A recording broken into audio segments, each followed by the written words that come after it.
Welcome, folks, to Mid-Ohio in Lexington, Ohio, I believe, is the actual location of this racetrack. It's going to be the first road course of the season here for the 2022 B Mega Driver 86 INDYCAR Series. My name is Khosla, joined in the booth this season by Derik, Vance. Derik, we've got an exciting race tonight because it's the first road course of the season. One of the unique things about the INDYCAR Series is you really visit every variety of racetrack. We've so far been to a large oval. We've been to a short oval, at least in terms of IndyCar, and now a natural terrain road course. And Mid-Ohio, what a great track to go to here. The hills are so tricky to get a grasp on. For these drivers, it's going to be a tough night for everybody, but it should be exciting for us to watch at home. Yeah, this is going to be the third different track, obviously, as you touched on, that we're going to be visiting so far in this 2022 season. Glad to be back for race number 3. We've had two different winners so far in the first two races of the season. Curious to see how that is going to proceed tonight.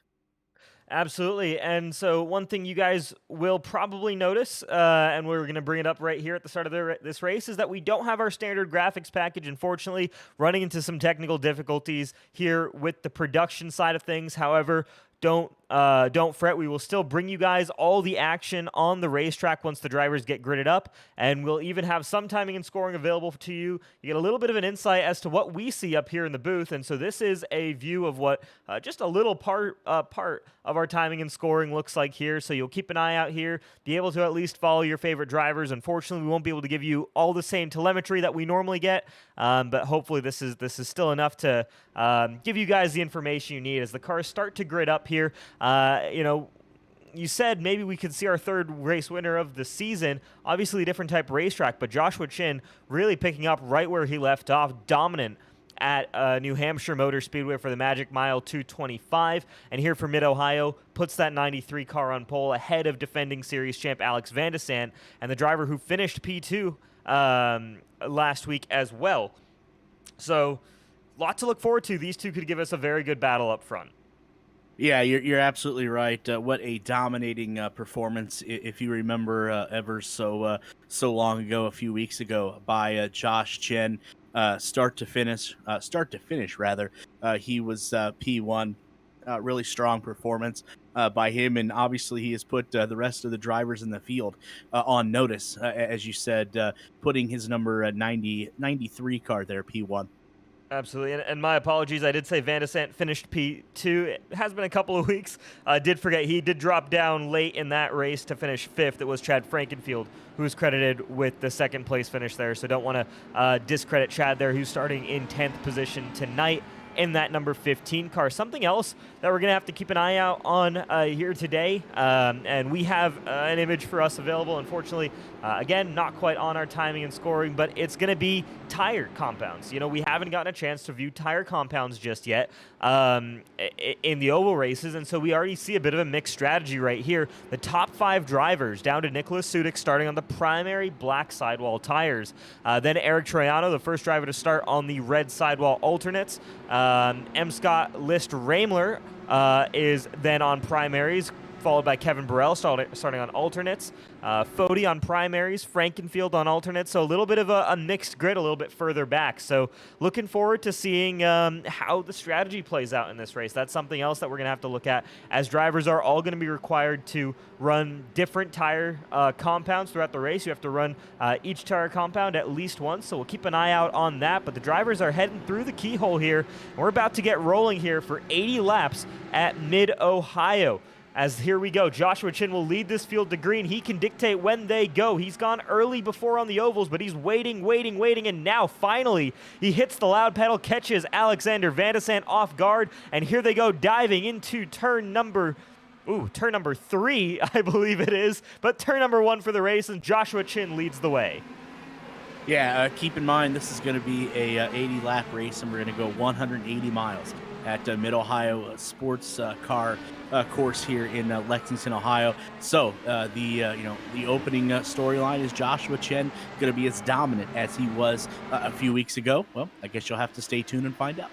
Yeah, we'll have to see. Van de Sant recovers well, though, after the initial start. And so far, looks like everybody out on the racetrack. No offs for anybody just quite yet. As I say that, though, sounds like Ryan Schultz had a small off. It's a big crash here towards the back. Jared Rexing involved in that. Bill Colley, the second, just coming on that a little bit later. Victor Del Porto in that big crash here. Not sure if we're going caution. We are going to a caution here, so the field will be brought back to a yellow and under the pace car. And we're going to go back and watch just how this whole incident kicked off here with Ryan Schuld involved in that. Victor Del Porto, Jared Rexing, three of the drivers involved there. Let's take a look here. Yeah, definitely can't wait to see how this all went down. Ooh, contact there. I think that was Schuld hitting AJ Musselman. Rexing then gets caught up in that as well. Who's that? Is that Dalton Fredericks, who's had such promising runs so far this season, also gets caught up in that. So is that a 4-car incident there? Looks like it. Eric Macedo rolls through without too much issue. And at this point, yeah, I think it is those 4 cars. So AJ Musselman, Jared Rexing, Dalton Fredericks, Victor Del Porto. We'll go back again a little bit. Missed that just a little bit here. Let's see if we can get a better replay on this and a better view as to what the heck happened there. Looked like it started out with just that Little Eagle Motorsports car of Ryan Schuld making contact with AJ Musselman. Yeah, I think you're absolutely right. But let's be sure. Let's take one more look here. There we go. So we'll get a view. Slow it down just a little bit. Musselman grabs a little bit more of the curb maybe than Schuld was expecting, but Schuld right there, not giving the 54 much room, and off onto the grass goes Schuld. Meanwhile, AJ Musselman spins around in front of Rexing, and that's going to create a huge stack up here. So Rexing, we saw Fredericks, we saw Del Porto, all of those guys involved in that one, and there wasn't much avoiding for them. Looks like the rest of the field, though, makes it through relatively cleanly. As we go back to live pictures, as cars are rolling under the pace car. Del Porto still on pit road. Fredericks and Rexing still on pit road as well. It could be day over likely for those 3 drivers. Musselman out on the racetrack, as is Ryan Schuld.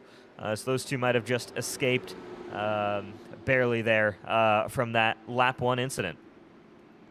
Yeah, it's going to be interesting to see if those cars that were involved in this first caution of the day, if they're able to, get back on track, or if their day is done. You know that they do want to get back on track, obviously, for points. But we'll just see what they're able to do here.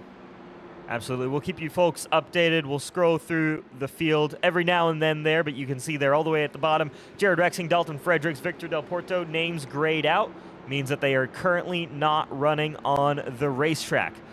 We will keep an eye on that. Means they're on pit road more specifically, so you guys can watch out for that as the race goes on, as hopefully we get some strategy to play out. Normally on these road courses, not a ton of cautions, unless you get major track blockages. That's because it's only manual cautions that we call here when we visit road courses. You're not kind of relying on iRacing to maybe make that call. So you wait, drivers will call out and say, hey, track's blocked. Guys there's no clear way past here. And race control will then throw the caution flag. We did see it a lot a couple weeks back in the Cup race at Monza. Turn 1 at Monza caught a lot of drivers off guard there. A number of incidents occurred there, resulting in quite a few caution laps run. But here at Mid-Ohio, hoping that early on, get those out of the way and we can get some green flag running to the end of this one. Yeah, absolutely. That's what everybody tunes in for, I think, is for the green flag racing. But, obviously we know there's going to be a yellow here and there. Hopefully there are not that many cars collected in the other yellows if we do get any this evening. But as we talked about a few weeks ago, I know we're still in the pace laps from this first caution. But Joshua Chen setting the pace as he did just a few weeks ago there in New Hampshire. Absolutely, we'll keep an eye out on this battle. Now on this restart, as the lights are out on this pace car, we use the exit out of the keyhole just for the initial start of this race. We'll be going back to green on the main straightaway, and that's also where, of course, the checkered flag will wave at the end of this race. Just on the initial start, gives the drivers a little bit more room to get runs down into turn number 3 as they roll into it right now. So we'll see how this slightly different start works out. It could be tricky for guys running a little bit further back too. Got to watch out for the checkup as you kind of have that downhill left-hander, the final corner here at Mid-Ohio, that guys are going to have to be accelerating through on this initial restart. So eyes up front for sure between Chin, Van de Sant, RC Enerson. Could spring a surprise on that start. Eric Troiano moves up a spot ahead of Nicholas Sudik, who loses 1 spot. Burrell also up 1, Frankenfield up 2. Ethan Stanley, the last car in the top 10 there, up 2 spots as well.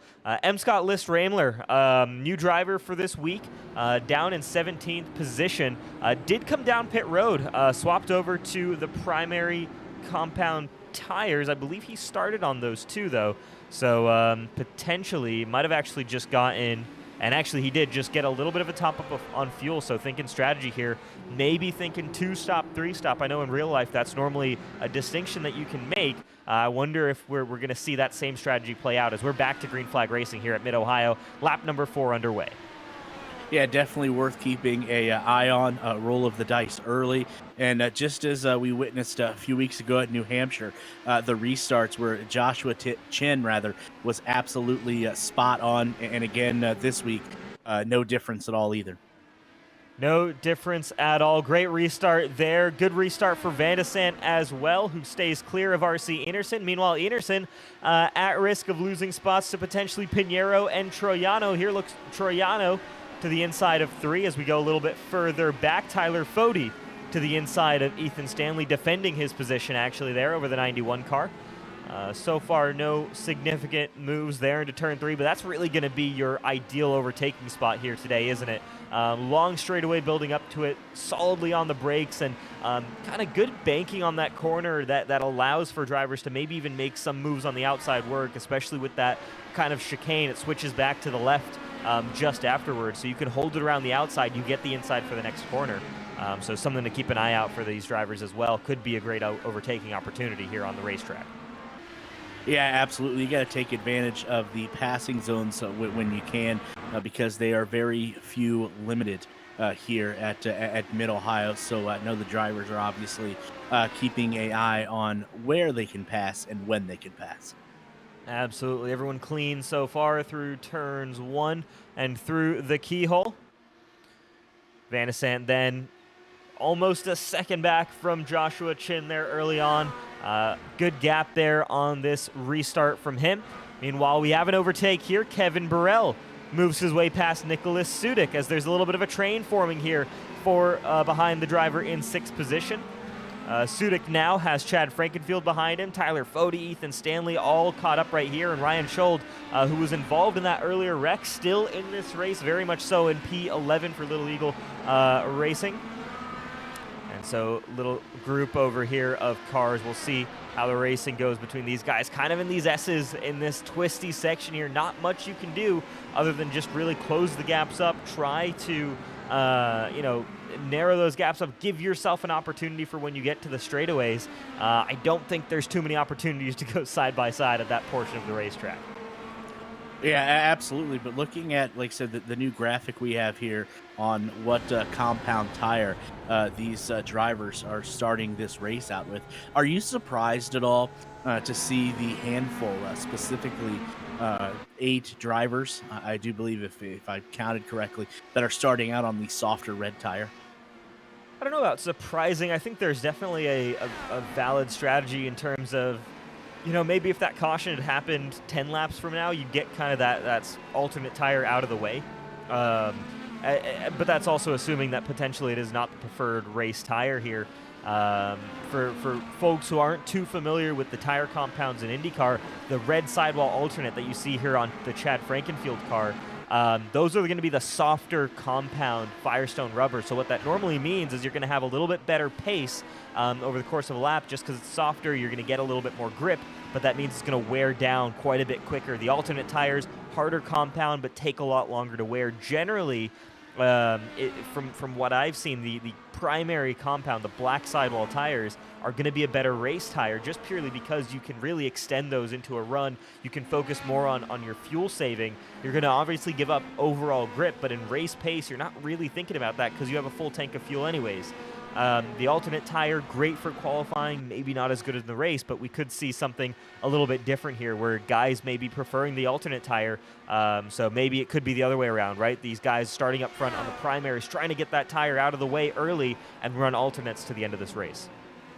Yeah, if you're playing the long game, you're going to go with the primary black tires. Obviously, just like you said, they're not going to wear out as quickly as the alternative reds will. But again, these drivers try to come up with a strategy that the other driver or other team isn't going with. So it's going to be interesting to see how long these 8 drivers stay out on course here in Mid-Ohio as we have a spin right there. Ryan Schold, another incident there for the driver of the number 4 car. Spins it off. Looks like a single car incident, but we'll head to the Whiskey Cast replay. Take a look and see what happened to Ryan Schold here. Looks like just over that crest is so tricky. Loses the rear end there, and around he goes. Looks like, though, should be no contact with any other drivers. Looks like everyone gets by cleanly. A little bit of evasive maneuvering there for, who was that? Getting by Ryan Schold. I think that was Jari Brupaker. Or no, that might have been, actually, Victor Del Porto, multiple laps down, but getting by that. But yeah, the tricky corner there for Ryan Schold as we go back to live pictures and watch Schold now fending off against Michael Hossack. He's got the outside line heading into the keyhole. This could be interesting. He holds on for now over the 24 car. Another thing that we aren't looking at, but we should potentially be looking at, is going to also be push to pass. We're going to see if we can get that actually pulled up on our timing and scoring as well, and maybe see if we can see. So push to pass, another one of those unique features that we have on road courses. Why don't you kind of give our viewers who may be new to IndyCar an explanation of how that works here? Well, what push to pass is, not only is it a great podcast, I had to do a shameless plug there, but what push to pass is each driver has an allotted amount of time. In IndyCar, for example, IndyCar officials will determine the allotted time that each driver has. I think this weekend at Laguna Seca out in Monterey, California, I believe it's 120 seconds.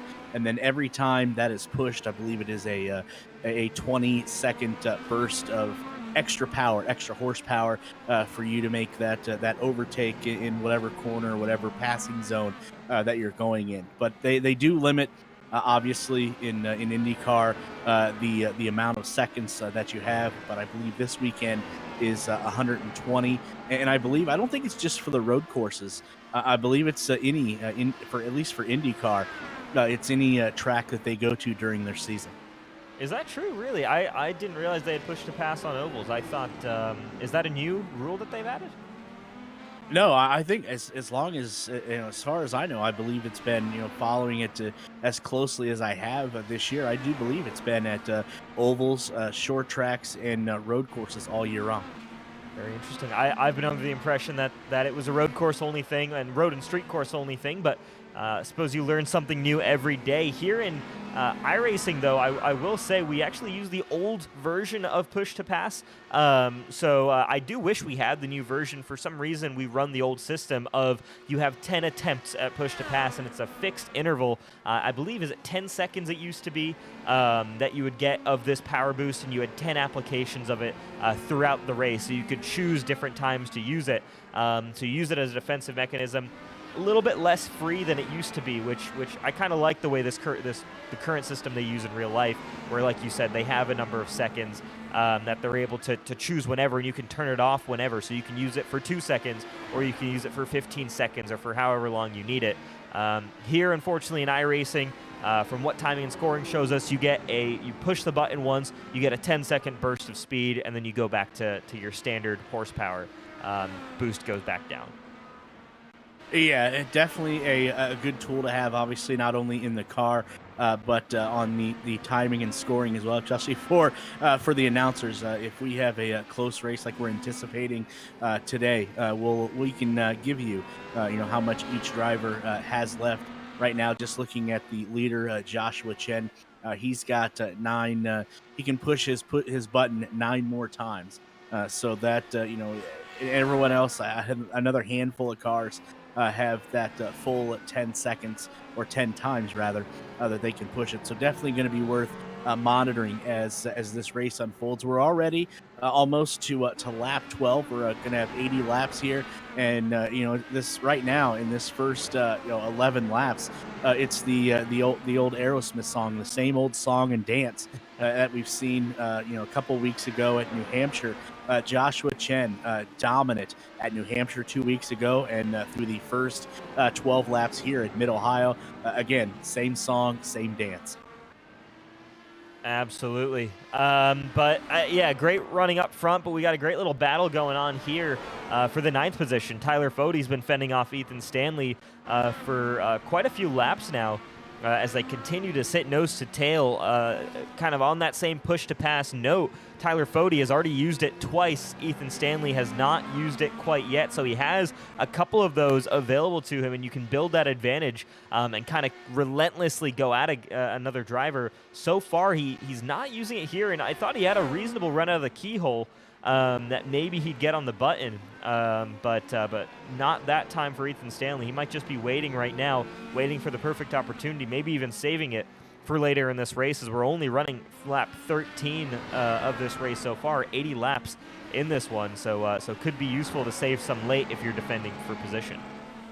Yeah, absolutely. If you're trying to block anybody that's trying to pass you late in the race as we get down to the nitty gritty, that's definitely something that you want to have. As I see another car, as you alluded to right there, just went another lap down.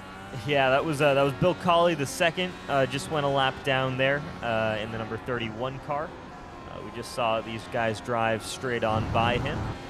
Looks like there might be another lapped car in here too. I can't actually quite tell if that's Nicholas Sudik entering the keyhole. It might be, but meanwhile, it is actually Nicholas Sudik just a little bit further up the road. So Ethan Stanley on that last lap actually dropping a little ways off Tyler Fode.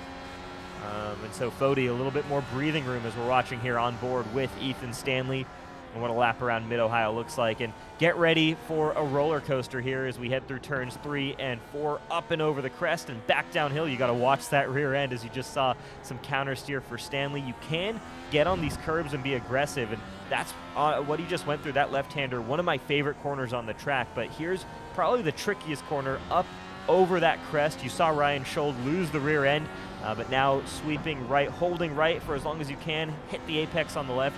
Good looking lap so far from Stanley. A little bit scruffy, and he's going to miss the apex just here on the penultimate corner. But it's so tricky. You're always on it. You basically get these 3 straights for a break, and then you're back on it in the twisty bits. Yeah, absolutely. Great driving here in this by Ethan Stanley that we're just riding along with, and I'm trying to learn some things from these drivers here on this road course, because I have a simulator just like what you're seeing here, what these drivers have.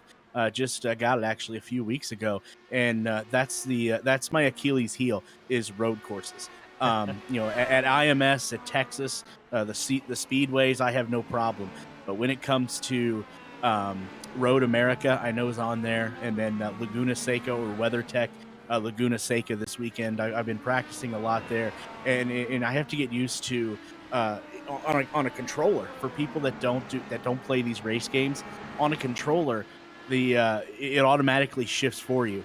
And that's one thing I've had to adjust to in these wheels, is that you have to use the paddle shifter on the wheel. That's something I've never gotten used to, so it's definitely a change. But good driving there by not only Ethan Stanley, but the other racers out there today. Absolutely. Always fun to talk to somebody who's just gotten into sim racing. I think it puts really in perspective, I think, just how challenging it can be.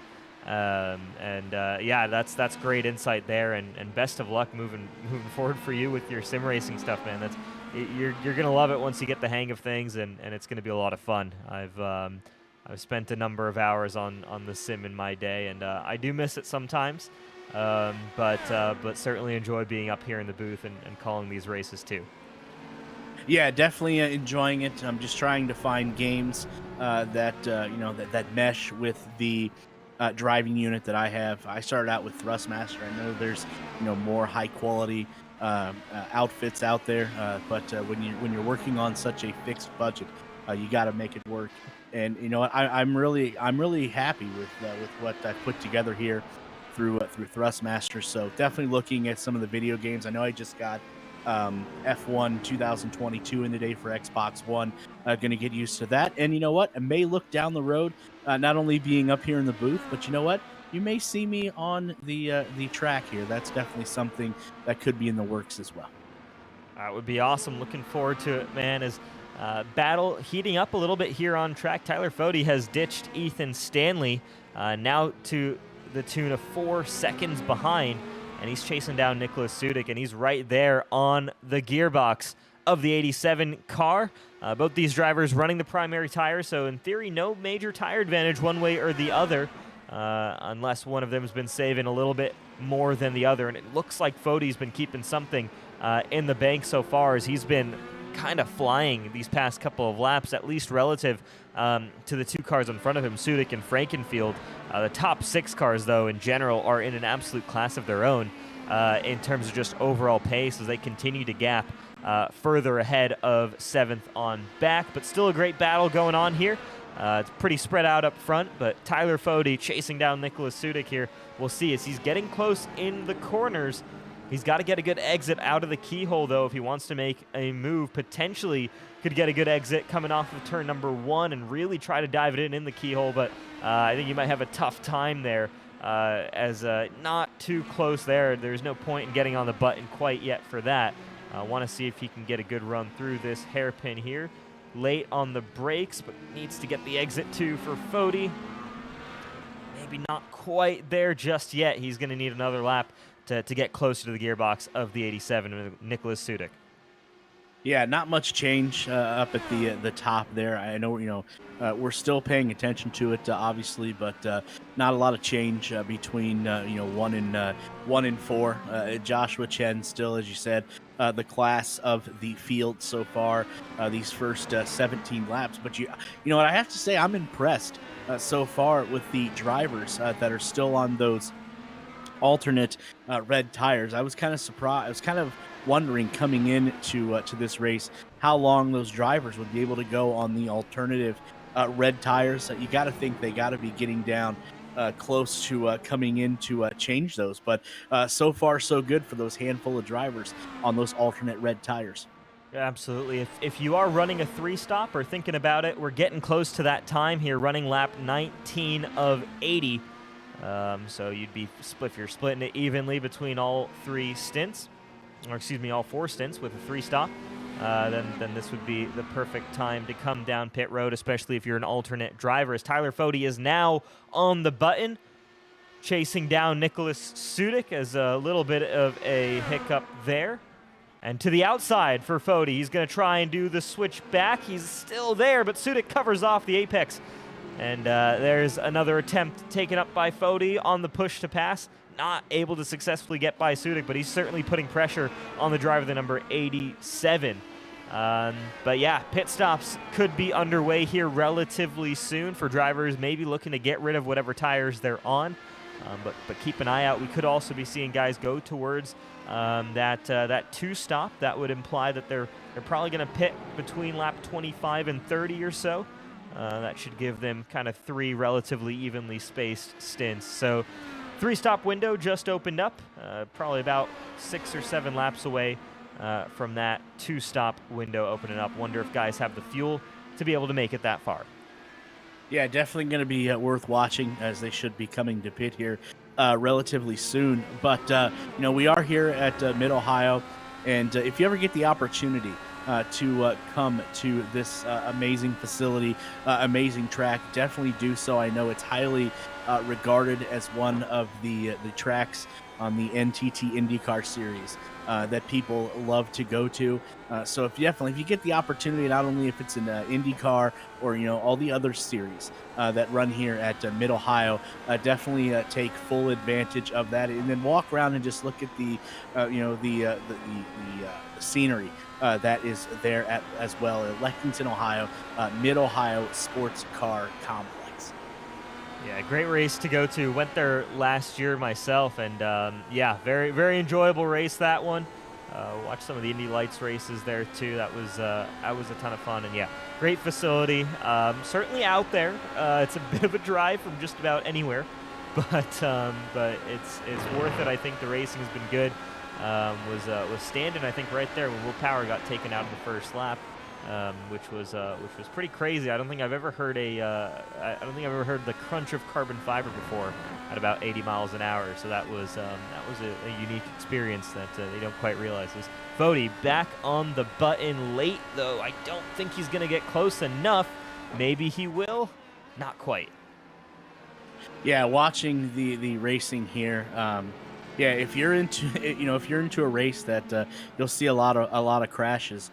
Then I would highly suggest going to the Nashville race next year, because if you don't follow IndyCar as closely as others, the Nashville race in the streets of Nashville has the reputation for not Nashville but Crashville.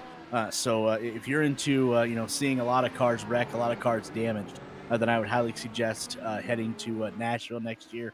First weekend in August is when that race takes place. Definitely a good time. And then you can hit up at Broadway over the weekend as well.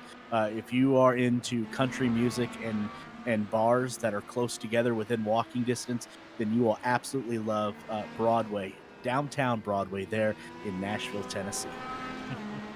Yeah, it's certainly been an interesting few races over in Nashville since they've joined the IndyCar calendar. But yeah, I mean, exciting to see what the future holds there. In terms of street courses here in the Mega Driver IndyCar Series, well, we do visit Nashville. Unfortunately, it's not the street course. It is actually the Nashville Super Speedway. So we're going to get to do Nashville, but just in oval form. And our only street course of the season is going to be the Circuit Gilles Villeneuve in Montreal. A little bit later this season, that's going to be in November on the 11th. And that's going to fill our quota for just one street course. In terms of road courses, we do visit Road America on the 7th of October. I believe that's actually it, just the 3 for this season in the 10 races. So a little bit unfortunate there, mostly an oval schedule ahead of us. I would love to see a few more of these nice twisty road courses, as they certainly are part of the soul, I think, of IndyCar, and I think there's some fantastic options here on iRacing. And here, this is gonna be my personal. If Chad ever watches this race back, as we watch another move here from Tyler Fody, he might actually get it this time to the inside. He's used the button 3 times, and he gets it finally past Nicholas Sudik. But my pitch to Chad Frankenfield, if you're watching this after the race, get these cars back to Mosport. I'd love to see IndyCars racing at Mosport. That's probably one of my favorite tracks in the entire world. Unbelievably fun to watch races there. Unbelievably fun to drive as well. And would love to see if you guys decide to add a new track to the calendar in future seasons. Let's check that one out there. Still in North America too. But yeah, Tyler Fody clears Nicholas Sudik and instantly is almost a second up the road there. So the 40 car, I think, was being held up quite a bit by that 87 there. Finally gets by, and that's showing us here overtaking not too easy here at Mid-Ohio. Meanwhile, Alex Van de Sant in danger of getting caught there by RC Enerson as Mark Murphy goes off the racetrack right in front of our leaders. But we've got a little bit of a battle starting to form here for the second position. RC's been looking strong the last few laps, chasing down Van de Sant. But it could also be Mark Murphy potentially slowing them down, as there's Murphy just getting out of the way of Kevin Burrell, who was closing in on Eric Troiano, but has since dropped some of that time, just again getting by the lapped car. So right now, nobody on the racetrack within a second of anybody else. But we're going to keep an eye on things as, again, pit stops should be coming here within the next couple of laps. Yeah, absolutely. And so far, since from lap one, the drop of the green flag till now, just like at New Hampshire, I can't reiterate this anymore. Joshua Chen has been the class of the field so far, but got to give a shout out to Tyler Fode. What patience that he showed there, finally making that pass just a few turns ago, and tight racing so far. Not a lot has changed, as we talked about 1 through 4, but that could all change. Obviously, coming up with pit stops, it's going to be interesting to see how many of those drivers now that are on the alternate red tires go to the primary blacks, or will they throw on another set of alternate red tires? Absolutely. And as we wait for pit cycle to get underway, it should be relatively shortly here. We're going to take this brief moment to talk to you guys about our premier sponsors here at the Elite Racing Network. And we're going to start with Breezy Cam. It's a venture-backed tech company based in Toronto and Boston.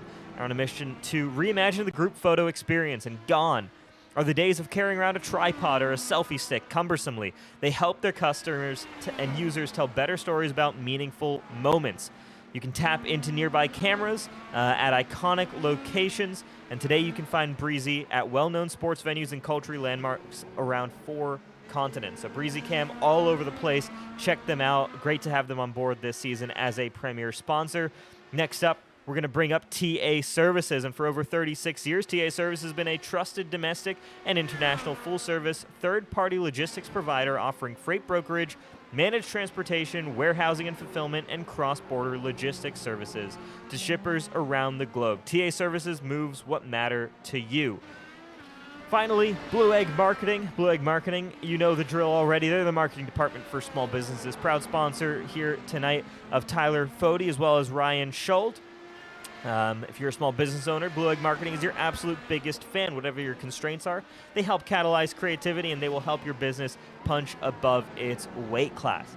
Also want to give a chance for you to shout out the Push to Pass podcast. I know you talked a little bit about that when we were talking about Push to Pass in the race, of course, but want to give you a chance there, Derik, to let everybody know what to expect there, especially with the INDYCAR finale coming up this weekend.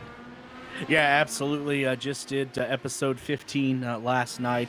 And as you said, INDYCAR wrapping up their season this weekend at Laguna Seca. So it's going to be interesting as we go forward here in the off season as to what we do on the Push to Pass podcast. Still, sorting through some of the ideas. But if you're new to that, we get interviews from not only drivers of the INDYCAR Series, Indy Lights, but we'll also bring on fellow journalists and podcasters in the INDYCAR scene there as well.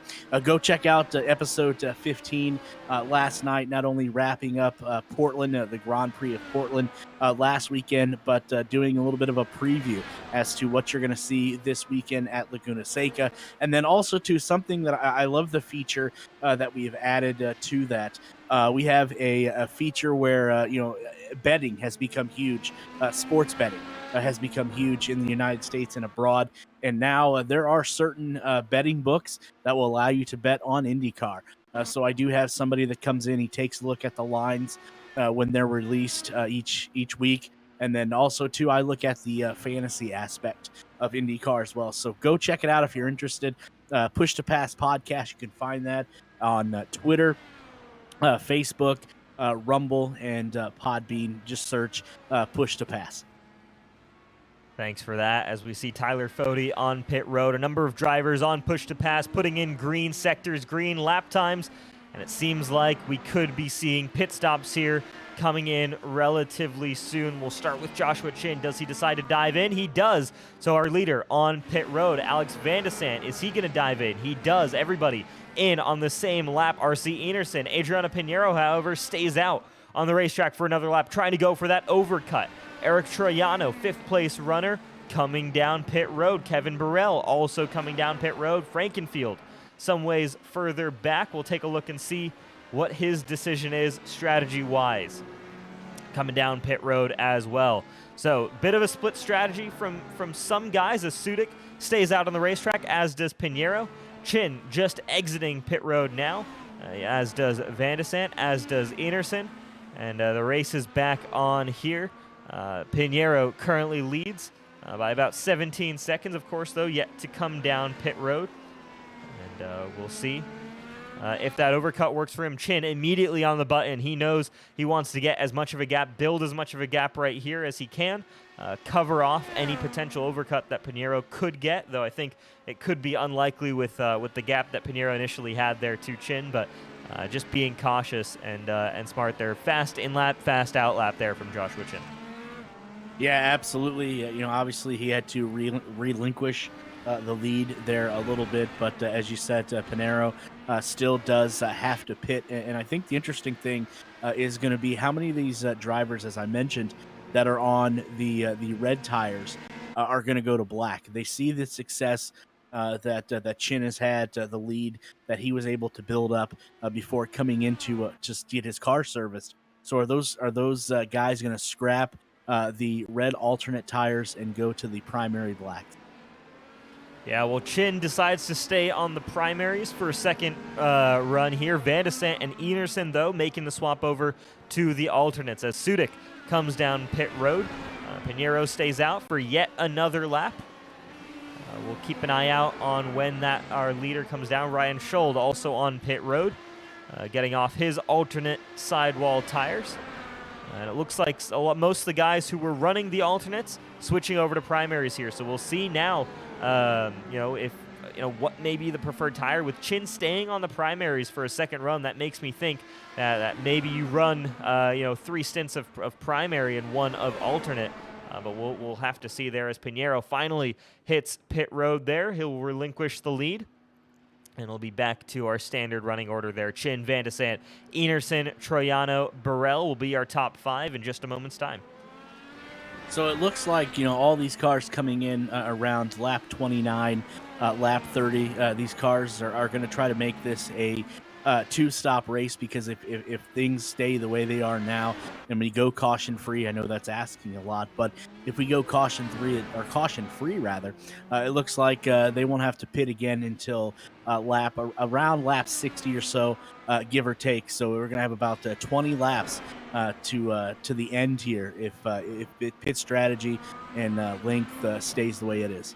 Yeah, and I think that's the strategy call there from Pinheiro. It's 30-30 on the primaries as he comes back out on another set of those primaries, and then 20 laps to just push on those alternate sidewall tires and use as much as you've got. So keep an eye out on that 56 car. He could be strong late in this race, but right now sits 3.5 seconds behind RC Enerson, so has some work to do on this stint, especially considering the fact that Van de Sant and Enerson are running that alternate tire on this second stint. Could mean for could be a little bit tricky for Pinheiro to make much headway on these guys, as they're already setting personal best lap times now that they have this fresh rubber. Yeah, I'm kind of shocked that the car at P2 didn't go to the black alternate tires, because you're gonna stick to the reds there for the next 30 laps or so, and we've seen what Joshua Chen brings to the dance a few weeks ago, and what we've seen so far. So I would think if you wanted to run him down, I personally would go to the primaries. But we'll see if the strategy that Alex has employed this evening, him and his team, see if it works out for him. Yeah, we'll have to see. Van de Sant sets the fastest lap of the race, though. Could be a short run as well on the alternates here, maybe only doing 20 laps or so. And again, just using this as a push stint right now, and that could be that indication there, again, as he just set personal best lap time. Closing in a little bit here on Joshua Chin, but such a big gap to the leader, it's going to be tough to make full-on headway versus him. And remember, that 93 is going to be strongest at the end of this race. But long way to go in this one still, so lots to play for these drivers. Yeah, absolutely. We still got a lot to be settled here with about 35, I think, 35 or so laps left. So going to be interesting to see how all of these strategies play out over the next 35 laps.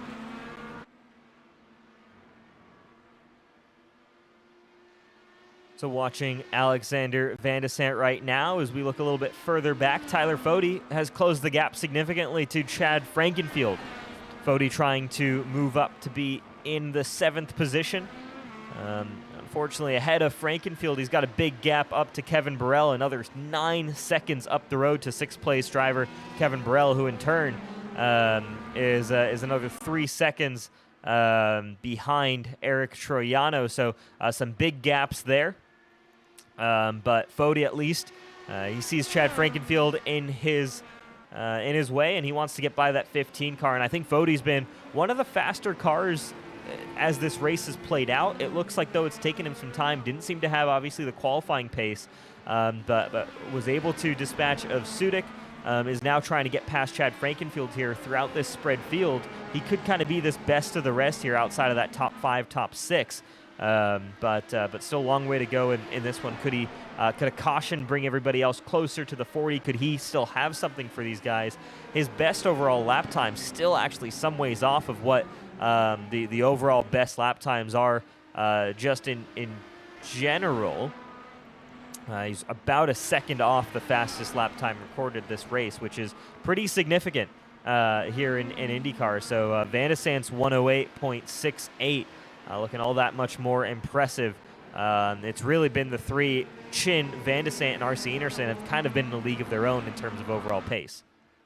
Yeah, they absolutely have. And another thing you have to take a look at with Tyler Fode as well, with about 35 or so laps left here. He only has 5 chances yet to use that push to pass. I know he had to use it hard earlier to make a few passes. So you look at the top 10, and if he can make his way up there and contend for the lead late, he right now only has 5 attempts left on that push to pass, and everyone else either at 10, 8, 9 attempts at it. So that's something else I think to keep in mind as he tries to snake his way through the field.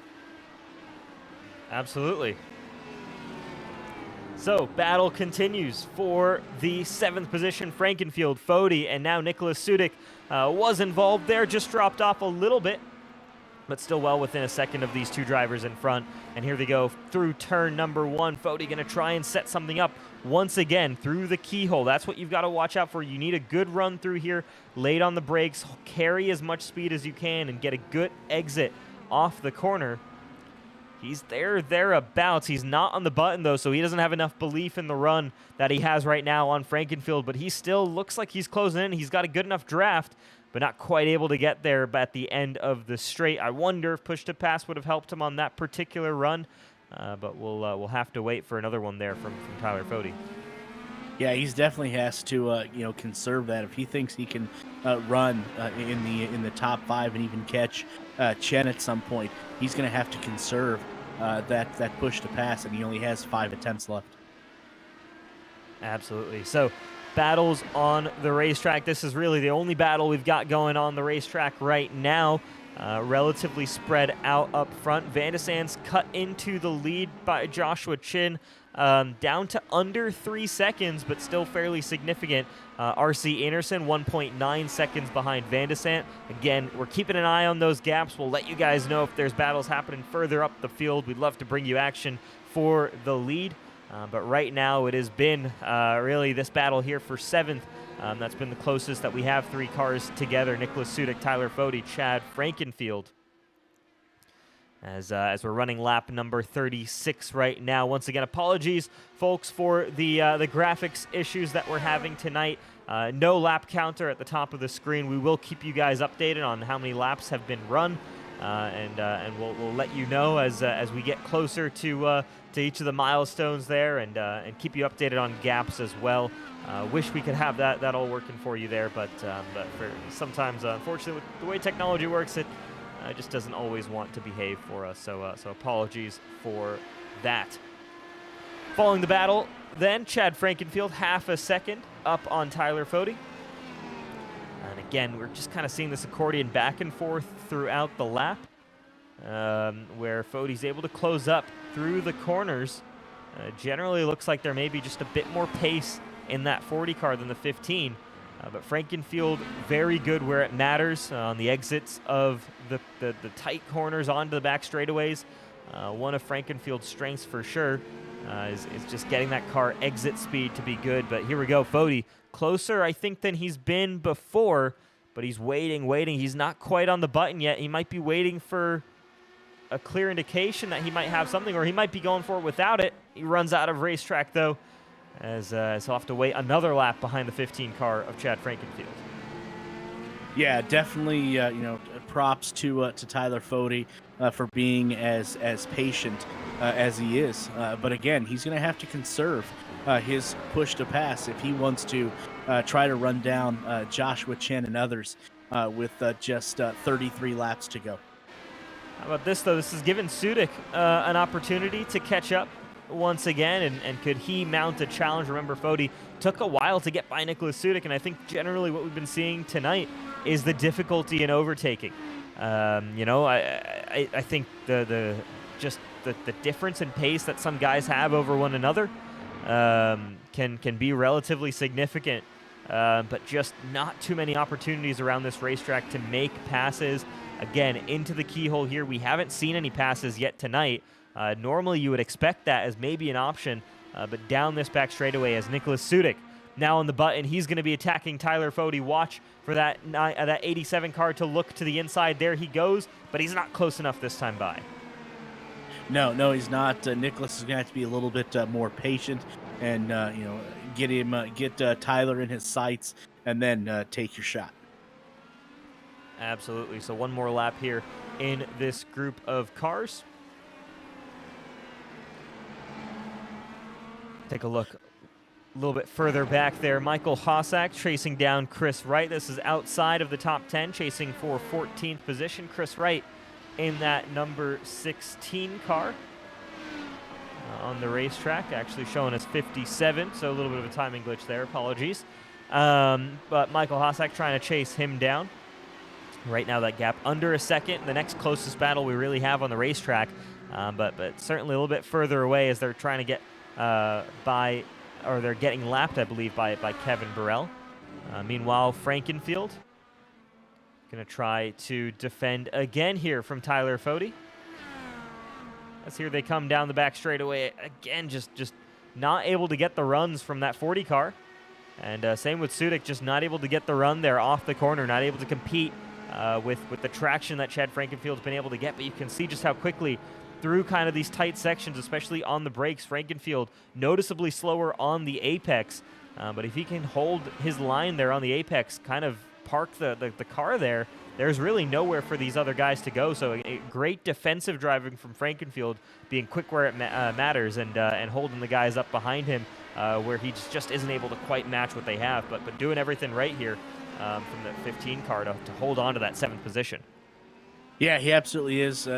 Frankenfield is driving the wheels off of his car right now, because not only is he being challenged by Tyler Fode, but don't look now, Nicholas Sudik is going to be challenging Frankenfield as well. So Frankenfield trying to hang on to that 7th position. For sure, and we'll try this again here. What will we see from the drivers behind? Fode definitely not close enough. Sudik not on the button, and so everybody's going to sit in line for yet another lap. Update on our leaders. Joshua Chin right now has a couple of lapped cars ahead of him. Shouldn't be too problematic getting by them, though, as I believe it's Ryan Schold is the last car on the lead lap. Might give a little bit of a hard time there as blue flag rules in IndyCar state that the blue flag simply is an alert that a faster car is approaching, but it's not a command like it is in Formula One to get to the side of the road. I know that's been a hot button topic in real-life IndyCar racing as of late, but that's the way it's organized here. So Schold will be aware of the leader quickly approaching. Probably won't defend too significantly with the unlikelihood of a caution coming out. But we'll take a look. Could slow down Joshua Chin ever so slightly, but he has extended that gap over Van de Sant. Van de Sant, I think, has used up the advantage that he had on the alternate tires. They've now worn down to the point where that gap now over 3.5 seconds to the leader, Joshua Chin. But in the meantime, Van de Sant now over 2 seconds ahead of R.C. Anderson in third. So, again, just relatively spread out up front. Not too much movement in the gaps between these guys either. So we're talking about 2 to 3 tenths variation here over the course of this last run, and we're running lap 42 now of 80, so just past the halfway point in this race. Over 10 laps on these tires, and really no significant gains one way or the other. So very evenly matched up front. Just guys spread out, nobody gaining, nobody really losing time on each other though either. Pinheiro in fourth position, 6 seconds behind R.C. Anderson. But he's got a long way back to Eric Triano, who's 18 seconds adrift of the top 4 drivers. So certainly 2 classes of driver racing here tonight. Pinheiro and up that top 4. Unbelievable pace that we've been seeing from them as they are still actually running. Just for reference, they're amongst the only cars running in the 109s and comfortably inside the 109s. The rest of the field running 110s and 111s on the racetrack. It's like they're racing in a different class here. Yeah, it absolutely does. We've seen for the majority of this race now, going on lap 43 of 80. It's been, Joshua Chen, as we talked about, it seems like forever, has been the leader. And then you have, R.C. Anderson and Alex up there as well. And then it's the rest of the field. That has been the breakaway I think we've seen since the drop of the green flag. And I don't know, without a caution and anything else crazy happening, I don't know if we're going to see anything, any changes between now and lap 80. Could be. Obviously, a caution could shake things up. The thing is, though, as well, with cautions, that it has to be kind of a major track blockage, right? And if you have just one car out on the racetrack, there's not as likely of a chance, of course, that that you're going to have that track blockage with multiple cars piling up into one another. So again, even that whole thing is unlikely, as Kevin Burrell there in 6th behind Troiano. A little bit closer here for our group fighting for 7th. Vody with the late look, but nothing quite. Saw that gap close down. Everybody was within 0.2 of a second of each other. But now they're still running line astern here. 7th, 8th, 9th, Frankenfield, Fody, Sudik, but putting on a bit of a show for us right now. The only show we've got out on the racetrack so far. Yeah, you're absolutely right. This has been, I think maybe the most watched battle so far for the first 43 laps is these positions 7, 8, and 9. Everybody else has been, pretty much spread out. But again, Chad Frankenfield has had to drive the wheels off his machine tonight to keep not only Tyler Fody, but Nicholas Sudek behind him. Absolutely. All this happening, these guys 10 seconds behind Kevin Burrell, so they are still losing time to that 6th place driver. So not ideal for any of them. So this really is the battle for 7th and potentially 7th only. I think it'll be a tough time for any of these guys to really push that far forward. Burrell and Troiano are kind of in their own intermediate class behind those ridiculous pace of the leaders, but well ahead of this next group of cars here behind Frankenfield. So really intriguing to see kind of the breakdown in pace that you get at the road courses here, because obviously we have guys here with a wide variety of experience on road courses. Generally, most guys here, I think, are more familiar with ovals. You'll find some guys who obviously have that familiar with the road courses and have the pace on the road courses. So Chin, Van de Sant, Enerson kind of standing out as guys who can do that. Pinheiro and Troiano both having great races as well as Kevin Burrell. Frankenfield, also one of those guys who's very familiar and has tons of mileage on road courses. Maybe doesn't have the last 5% that those top guys have. But he's very solid there. Same with Tyler Fody, same with Nicholas Sudek. But then you start to see more and more of a drop-off as kind of you head down the order. And what's incredible is you kind of go from 13th to 14th, I'm seeing right now, and this is not to point out anybody or to mention anything, but you go from Tails Toledo to Chris Wright. Toledo ran a 110.8. Chris Wright ran a 112.05, over a second difference between 13th and 14th position in the field. I wonder if there was traffic on that lap for Wright. We'll have to see. But another bit of a battle going on here as it's Wright versus Hossack. Hossack has closed that gap down quite some ways to within 0.4 of a second of the 14th place driver. Reminder that every point and every position matters here in the IndyCar Series. So Hossack right now trying to get past the driver in front of him there. Chris Wright right now struggling just a little bit there with the road course racing. Generally one of the strong guys on the ovals, but he's also making his debut here in IndyCar this season and having to get to grips with the very different handling car to the Cup cars and Xfinity cars that he's used to. Yeah, absolutely. So, these battles deeper in the pack, unfortunately, are more interesting than what we have running up front. But you talked about Joshua Chen, obviously the leader of the race at lap 46 of 80. But he is making a strong case, I do believe, with his flag-to-flag run a few weeks ago at New Hampshire. And then if he continues to dominate this race and goes back-to-back wins, he is making a strong case, I do believe, for that coveted Rookie of the Year award. Certainly is, but we've got some great rookies available in this field, and all of them have shown some flashes of absolute brilliance this season. So long way to go. We'll keep following that championship battle too, as it stands right now.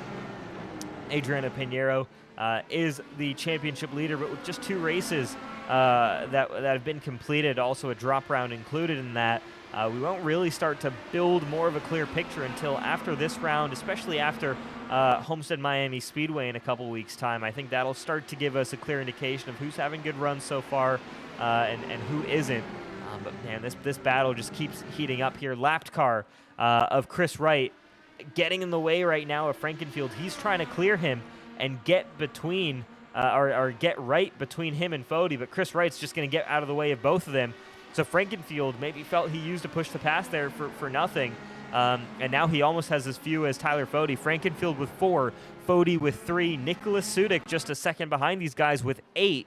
Sudik, though, is going to have to start using those if he wants to kind of make any headway, but also worth noting that Sudik on the alternates this particular run, so maybe trying to get those out of the way, and he's just worn through them a little bit quick in this run, and trying to get off those tires. We're running lap 48 right now of 80.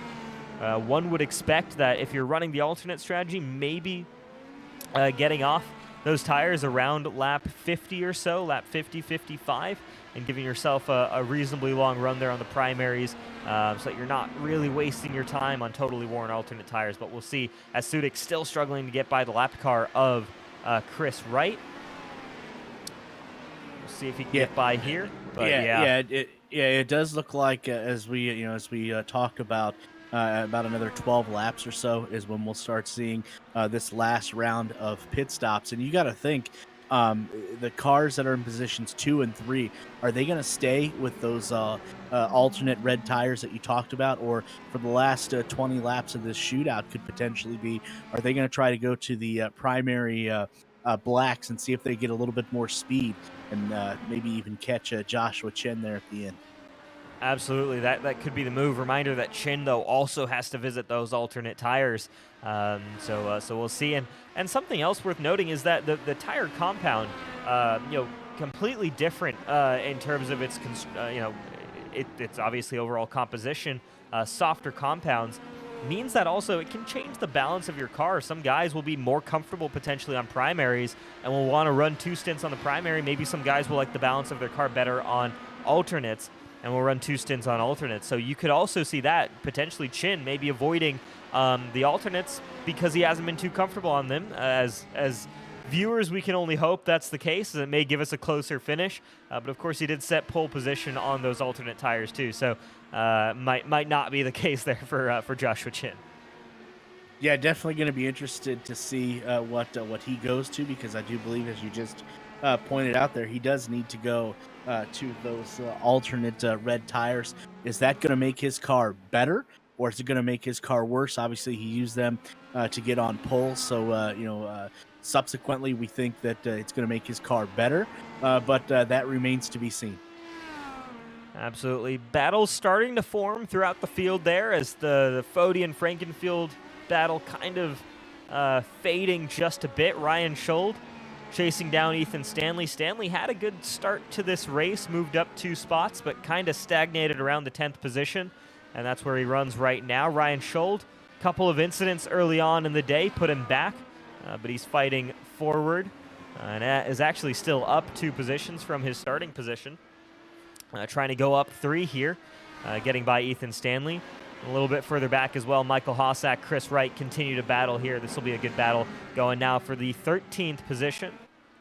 As they've passed, I don't know who's gone down. It might have been Gavin Hibbs that we lost, and it looks like it was. We'll actually hop over to the replay, take a quick look at what happened to Gavin Hibbs.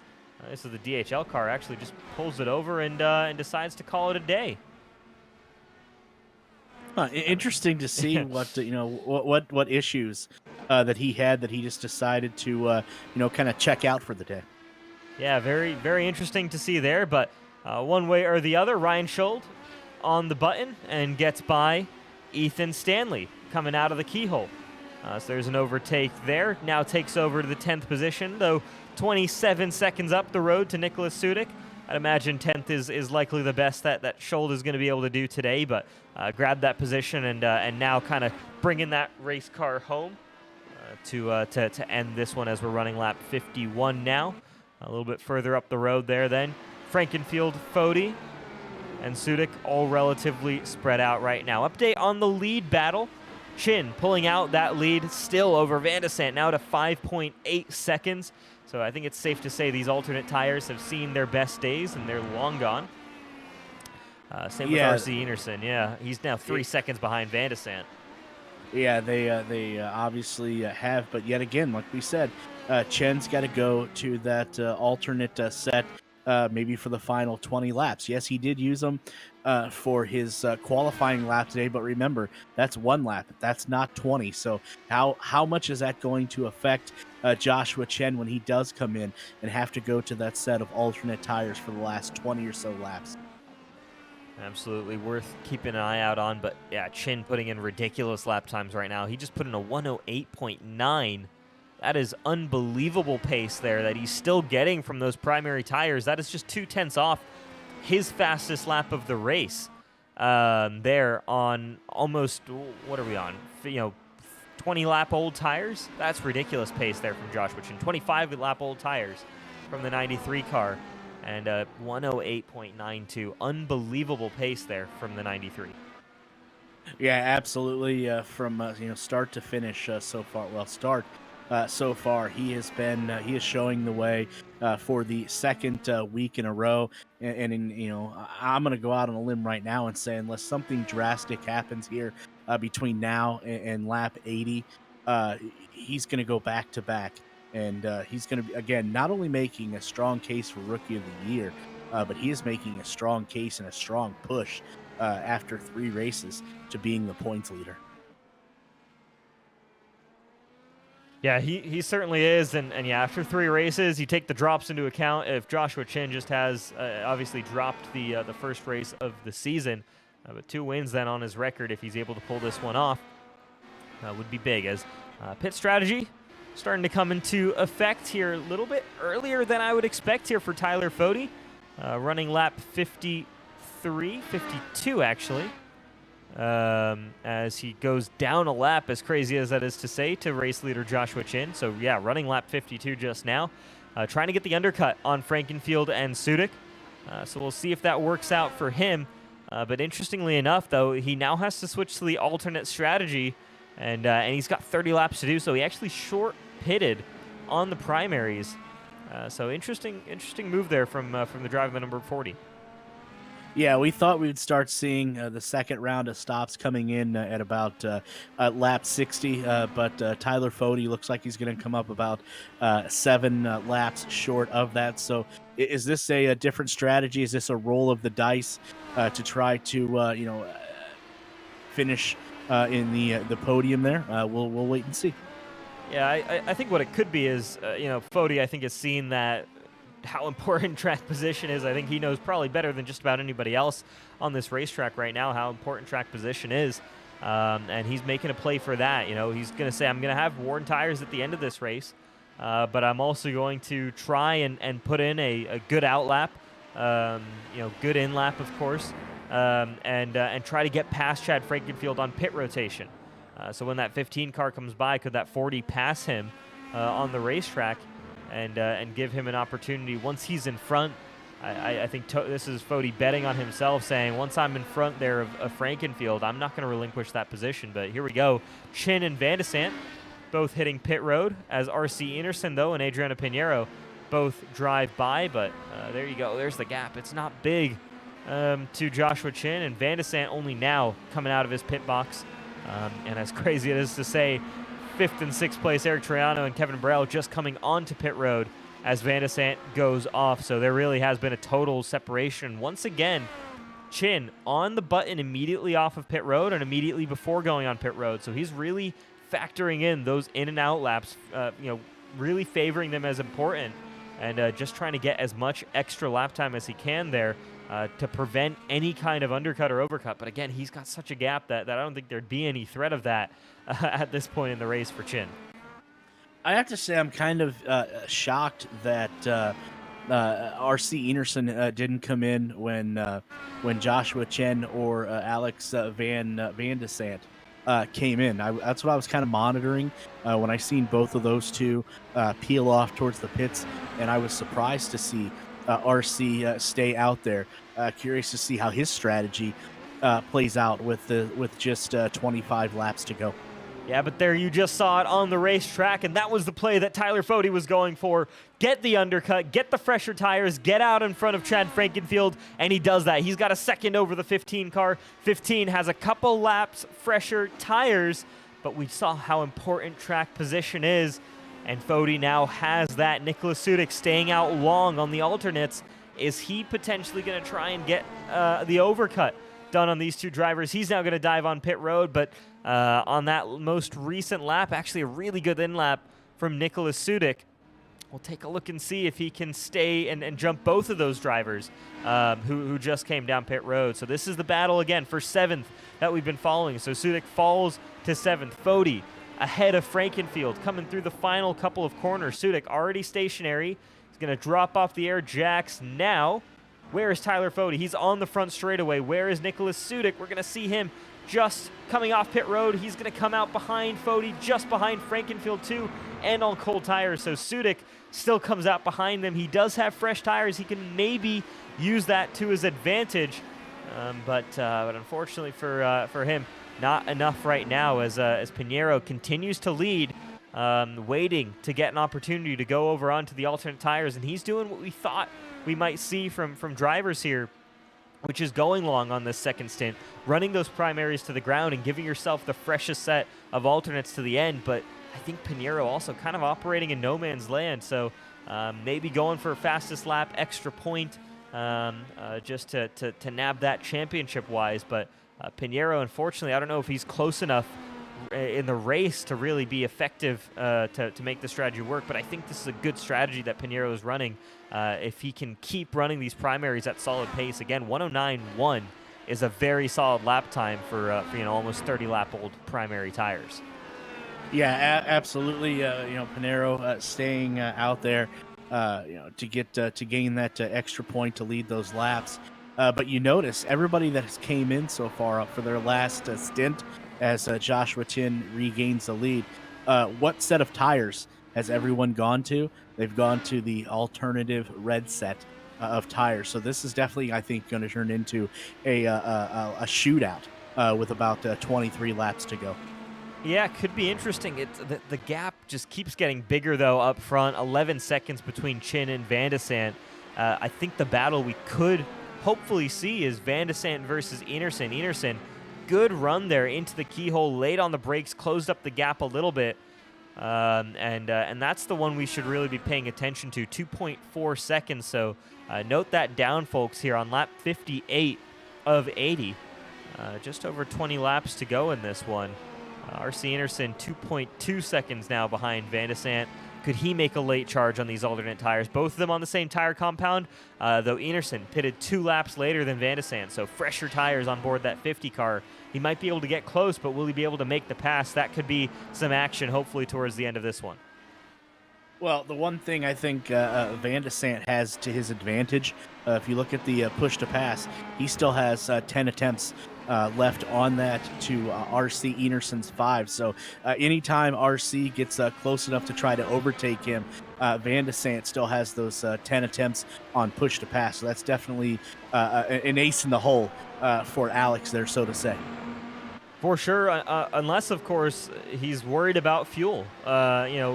Obviously push to pass is not a hybrid system. And so, you use the push to pass, of course, gives you a boost, but that does mean you're injecting more fuel into the cylinder. And so potentially guys who may be a little bit more marginal on fuel, we haven't really seen much of that today, I don't think. But Van de Sant could be, just burning a little bit faster than others and might not have that same number of push-to-pass attempts available to him at the end. You hope, of course, that isn't the case, but the fact that he hasn't used them yet might be concerning. Same with Adriano Pinheiro, though. Could also just be a factor of the fact that he hasn't been on track really racing anybody. That could change, though, relatively soon here, as RC Enerson now 1.3 seconds behind Van de Sant. RC flying right now. Yeah, he absolutely is. And for people that are wondering, obviously we've had to change some of the graphics around for this evening. We are down to just 21 laps left. So what a shootout that I think we're gonna be in store here for these final remaining laps. All right, so here we go. RC sets the fastest lap of the race. And we'll follow the drivers towards the keyhole car off the racetrack there. Ethan Stanley, who had relinquished his top 10 position earlier on in this race. Unfortunately for him, drops down even further, down to 14th. As here goes Enerson, late on the brakes again and chasing down Van de Sant, now within 0.7 of a second. It's been huge pace there. Over a second faster on that last lap over Van de Sant from RC Enerson. The fastest lap of the race by 1.5 of a second over what Joshua Chin did just a few laps ago. RC certainly has the pace in that 50 car. Unfortunately, a little bit ways behind the leader, but he could certainly pull off a P2 finish, which would be great for him after 3rd place last time out at New Hampshire. It would be almost as good of a start to a season as Joshua Chin has had, though. Tough to beat back-to-back wins, though, but back-to-back podiums, not too shabby. Right now, it's back-to-back thirds for RC Enerson. He'd love to make it a 3rd and a 2nd as he's now chasing down Van de Sant into the keyhole.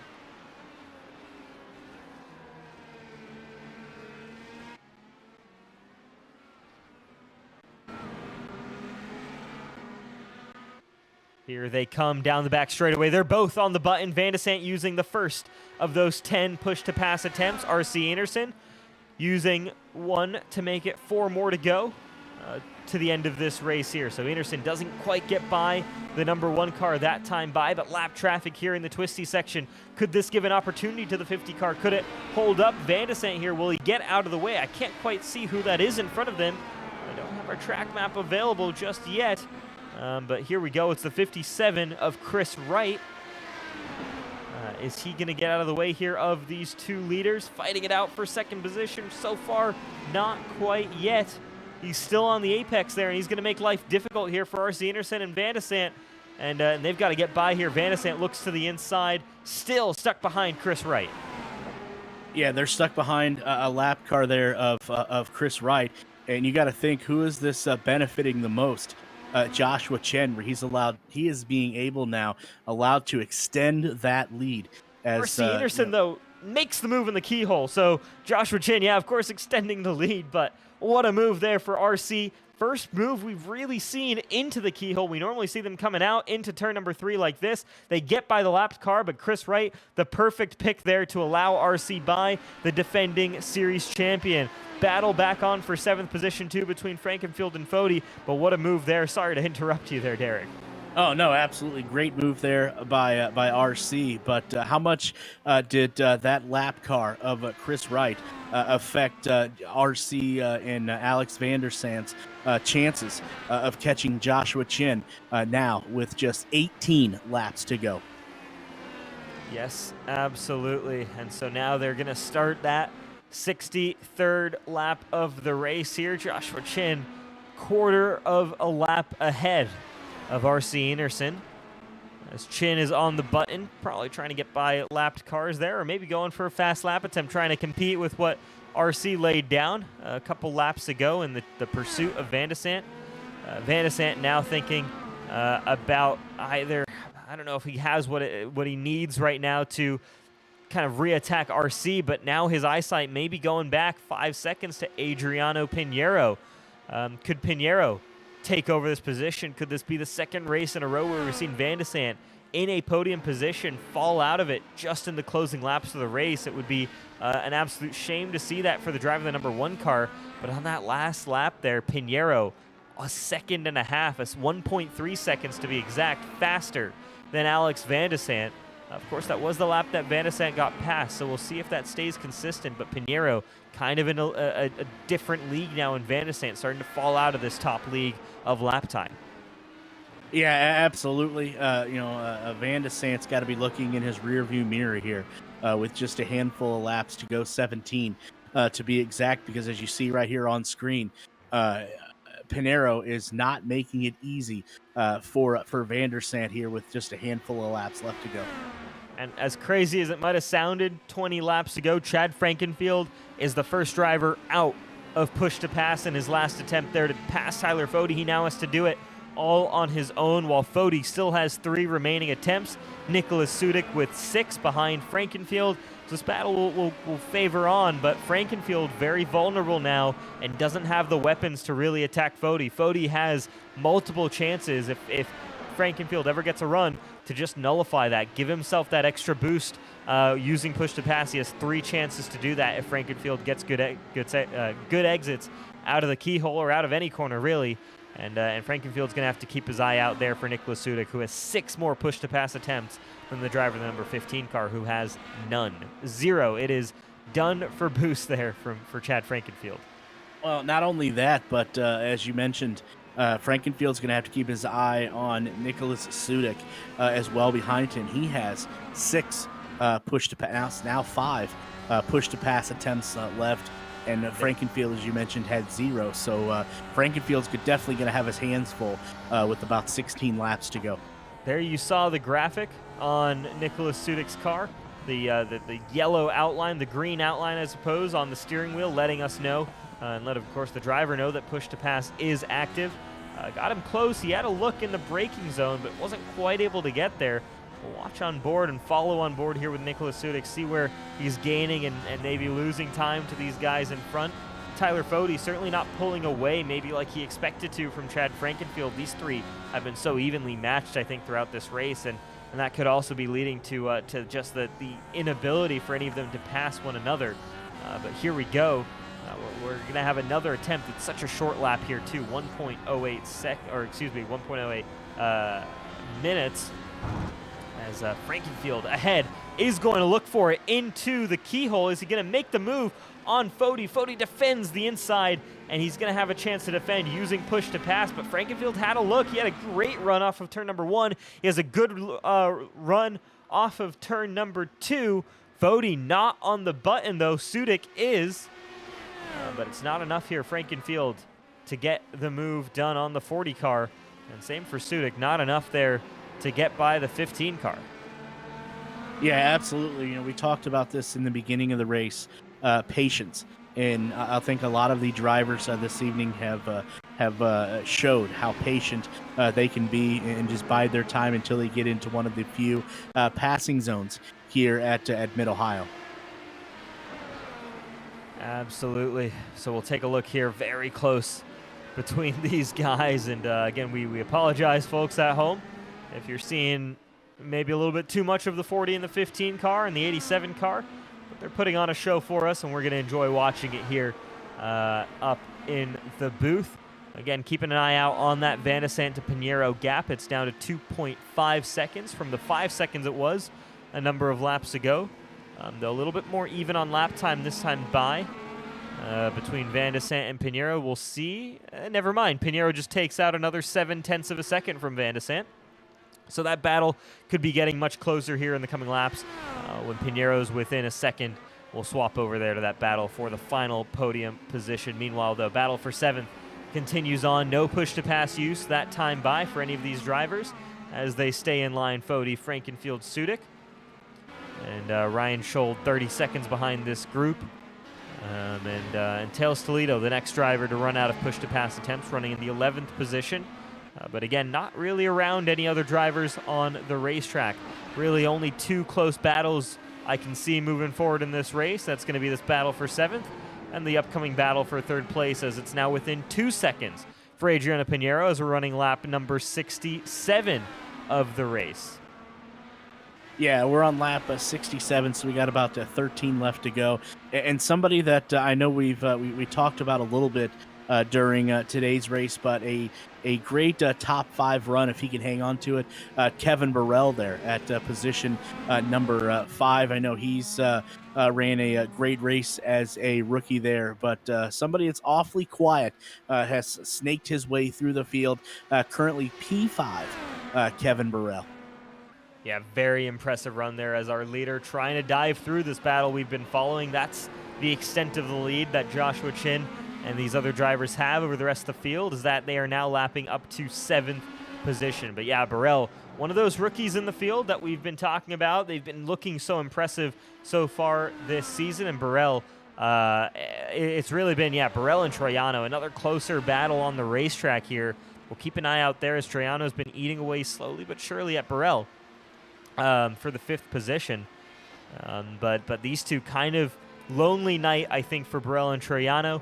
Not quite the pace to match the top 4, but clearly head and shoulders ahead of the likes of Fody, Frankenfield, Sudik, Schold, and moving on back from there as they're 18 seconds ahead of 7th place Tyler Fody. And here's another attempt there from Chad Frankenfield. Looks to the outside, peaks. Not quite able to get alongside, and coming off the corner now, Tyler Fody's going to use one of his 3 remaining push-to-pass attempts to just gap that 15 car a little bit as that takes away Chad Frankenfield any run that he can get. So that's 1 defensive use of the push-to-pass from Tyler Fody. Complete, as Frankenfield has to still fend off Nicholas Sudik further behind. Joshua Chin also done with push-to-pass, but with 10.5 seconds to R.C. Anderson in 2nd. I'd imagine he won't be wishing for too many more attempts anytime soon. I think he'll be pretty happy with cruising this one to the end with 12 laps to go. Again, caution could change everything to end this race, but so far no clear indications of anything that could come up there unless that battle for 7th heats up pretty significantly there. Meanwhile, Pinheiro hasn't quite been able to keep closing that gap. He dropped a little bit off Van de Sant for 3rd that most recent lap, closed back in by about 2.5 tenths. And he's going to try and close in some more here as they're coming around, and we'll see what the difference in lap time is. Van de Sant puts down a 109.5. Pinheiro puts down a 109.2. So again, 0.3 of a second there. So advantage Pinheiro, but much smaller than what we were seeing just a few laps ago. Yeah, absolutely. The door, the lead, or the gap may be closing there with just 11 laps to go. And, unless something really drastic happens, like you said, what a 2-week stretch. And I know if he does finish in the podium, I'm sure we'll be able to talk to Josh about that. But, what a 2-week stretch that this gentleman, this rookie, has been on.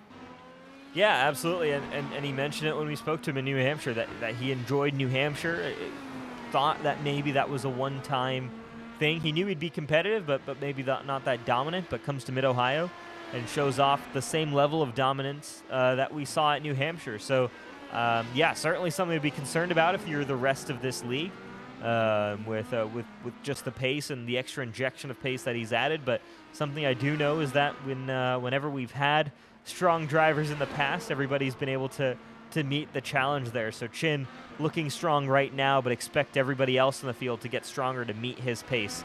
That will be the standard that we see. We saw that with Henry Bennett. He was a back-to-back champion, but then was usurped as he went for 3 in a row by Alex Van de Sant. Then Van de Sant, back-to-back champion as well. Joshua Chin, could he be the next champion here in the Mega Driver 86 series? Could he be the next back-to-back championship? Could we see that pattern continue? Obviously, that's looking a long way in the future. But right now, Joshua Chin putting together the best possible start to a season that one could in his 2 race starts. He's certainly led the most laps competed, and he's looking to make it 2 for 2 here in the Mega Driver 86 series in this 2022B season. Yeah, absolutely. I think with 2 strong performances, first at New Hampshire and then here, depending on, pending here, I guess, he has put the rest of the field, I do believe, on notice. And all the other drivers are going to have to up their game a little bit, because right now, I think it's safe to say if Joshua hangs on to win this race, Josh right now is in another stratosphere compared to the rest of the field. Absolutely, he is. But here we go. Battle on track for 3rd position between Van de Sant and Pinheiro. Pinheiro within 0.6 of a second of the number 1 car.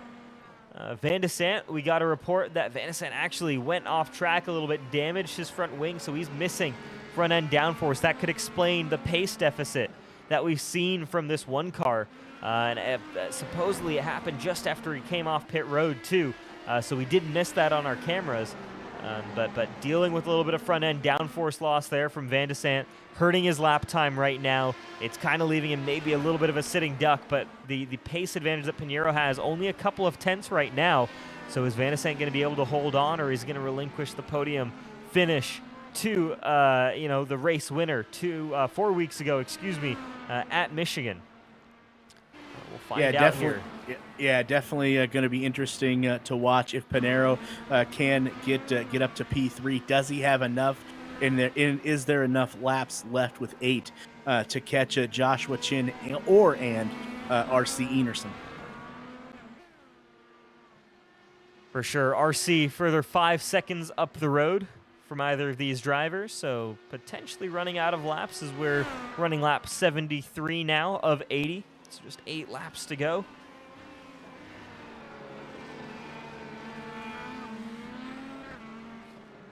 Pinheiro, we'll see what he can do, if he can challenge for that podium. Can Van de Sant handle the pressure of the faster car behind him in the closing laps of this one? It's a long way to go. It's going to feel like a long way to go. Just under 10 minutes of racing we'd expect from these drivers, of course.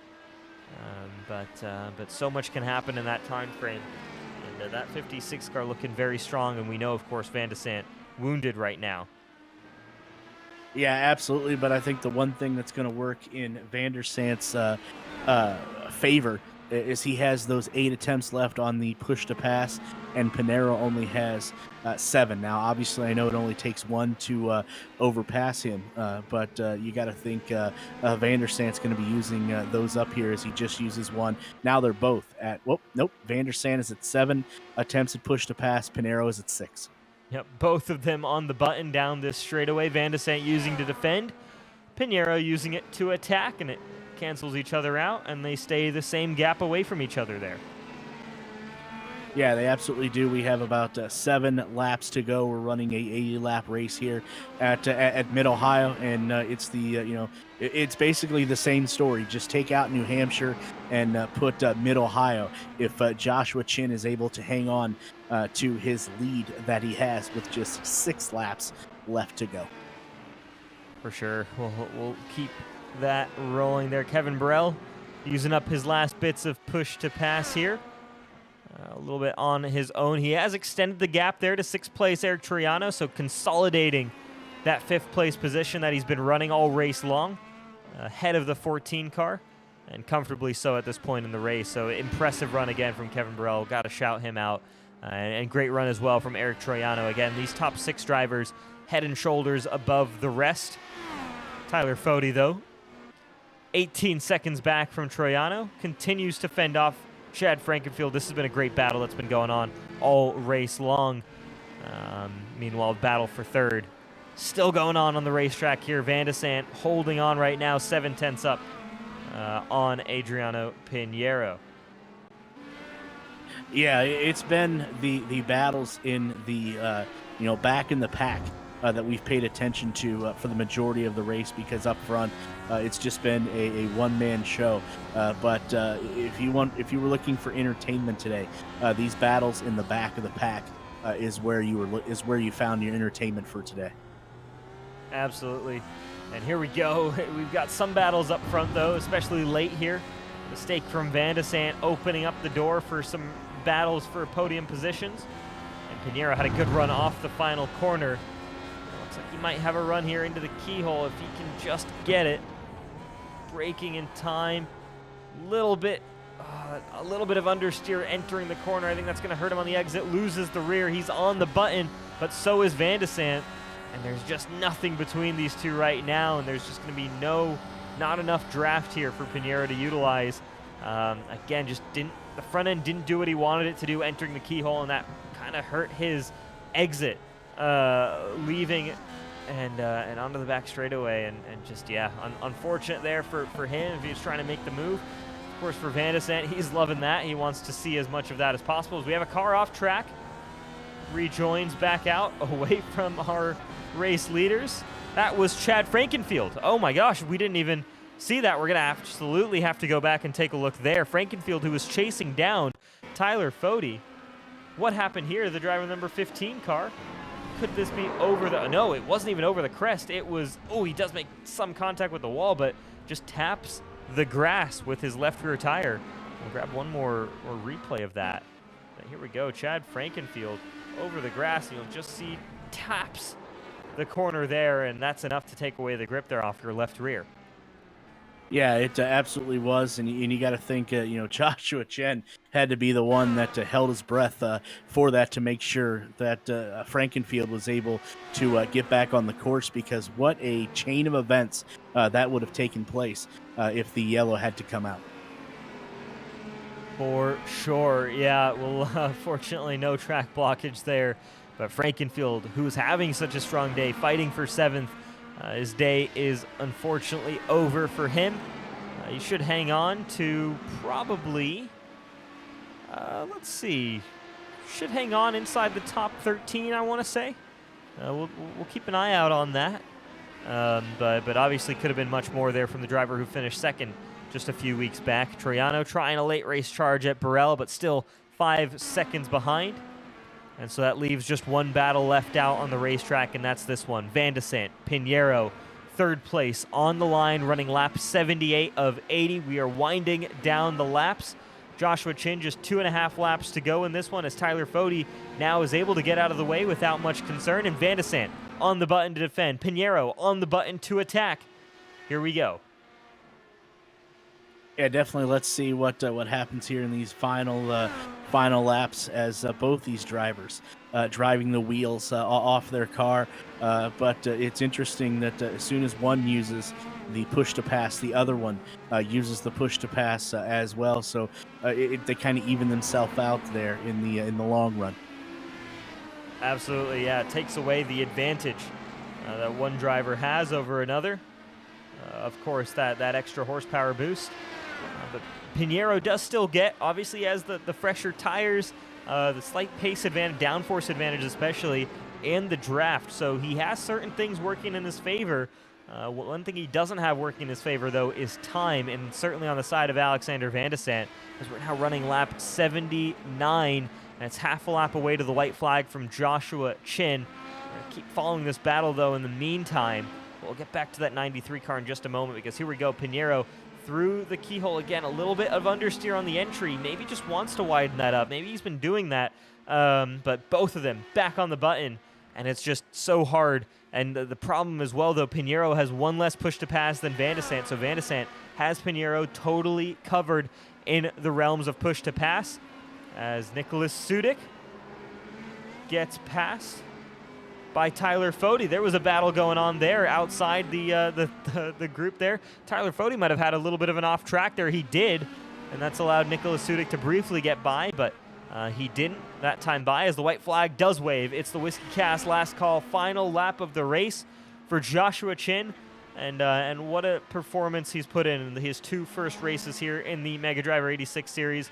Comes onto the scene in New Hampshire Motor Speedway and dominates that race despite a number of restarts, packing that field back up. Really showed his skills on restarts, and comes to Mid-Ohio after saying that New Hampshire was just a track that he really liked. Puts that 93 car on pole and doesn't relinquish the lead off of pit strategy at all. Throughout this entire race, it's been an impressive debut for Joshua Chin here in the Mega Driver 86 series. He could start it off with 2 wins in a row. He has just a few more corners, no cars in front of him, just the one, but too far in front to be any kind of hindrance to him, as the gap for third has opened up again. A mistake from Pinheiro has saved Alex Van de Sant. But Joshua Chin doesn't care about that, because 2 more corners, 1 more corners across the line. Joshua Chin, back-to-back winner in the Mega Driver 86 series and the 2022 B series. What a drive there. 13.8 seconds clear of second place.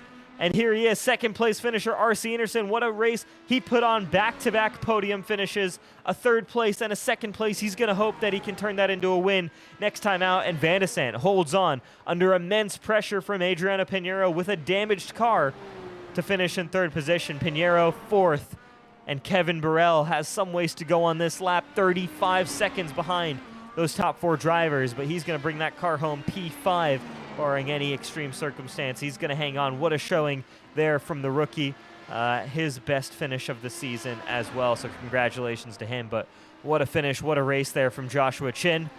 Winner here in Mid-Ohio, back-to-back here in the Mega Driver 86 series. Yeah, congratulations to Joshua.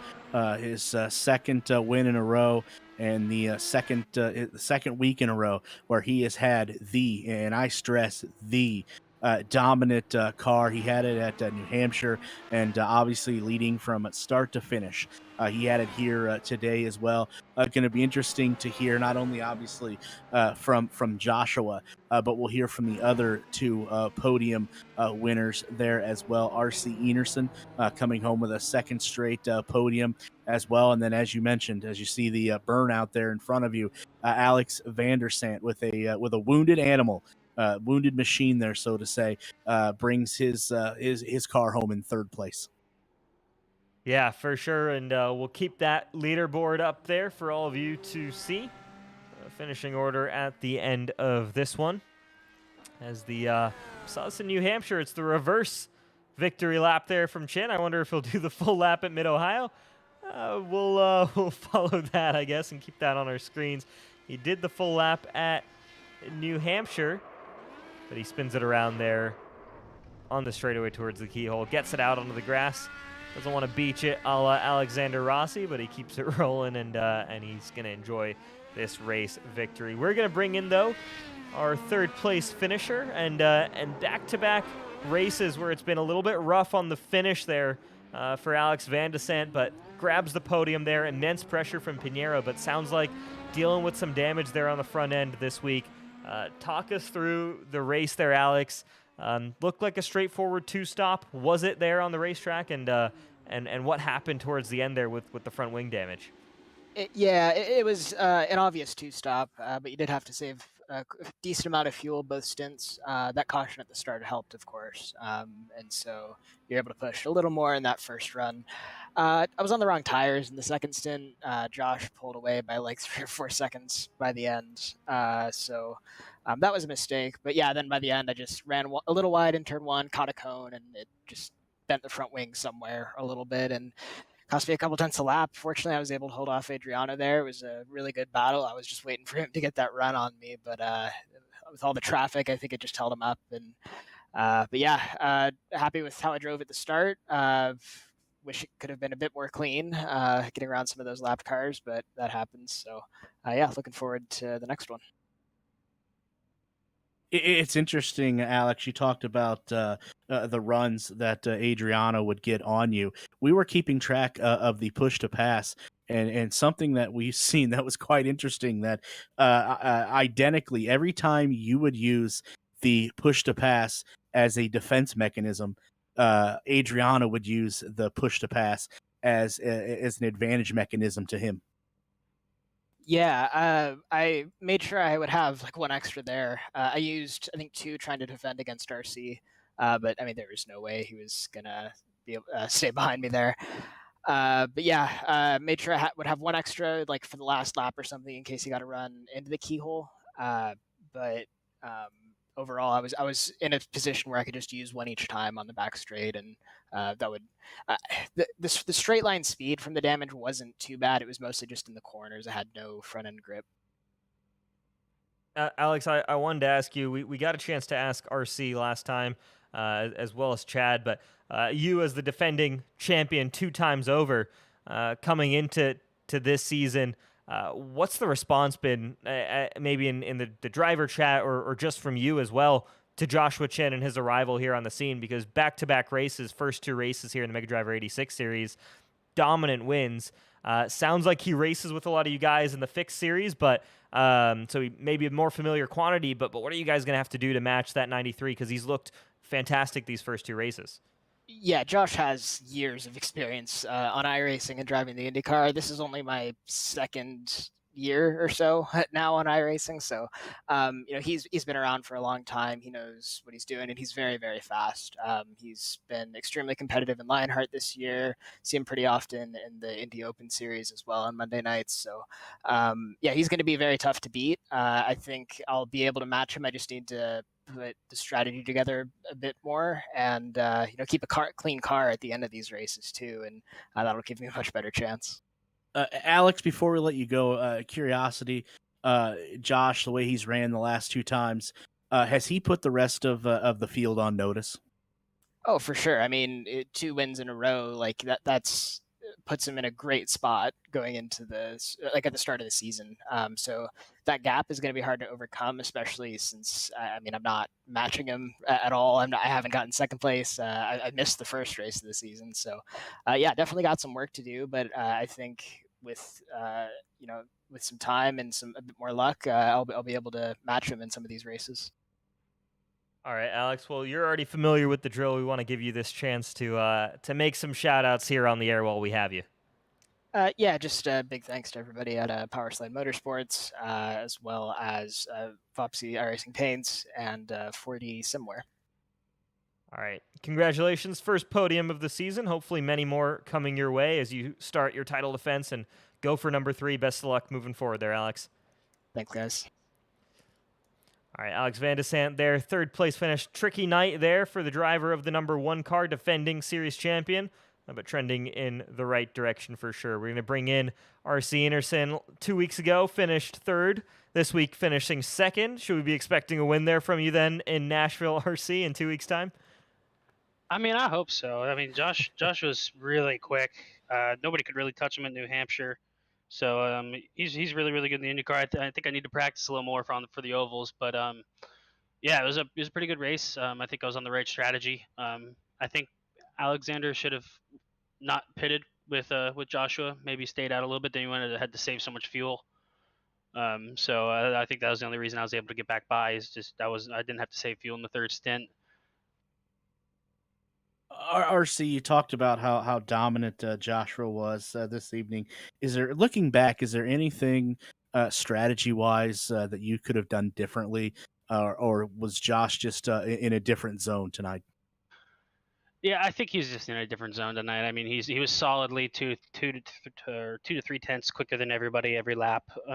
And once he got a big enough gap, he just sat there and stabilized and cruised to the end. It's a lot like what I did last year at the Indy GP.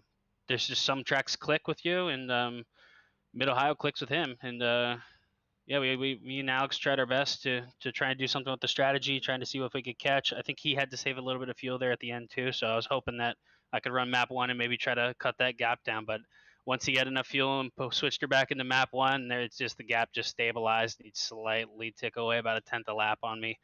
So yeah, I don't think I had anything for him, but I think a P2 was pretty solid. All right. Well, yeah, very solid result there, and again, back-to-back podiums for you in the two races or actually you did run in Michigan, excuse me, but still back-to-back podiums is a great way to start the season, and you do get a drop for Michigan too.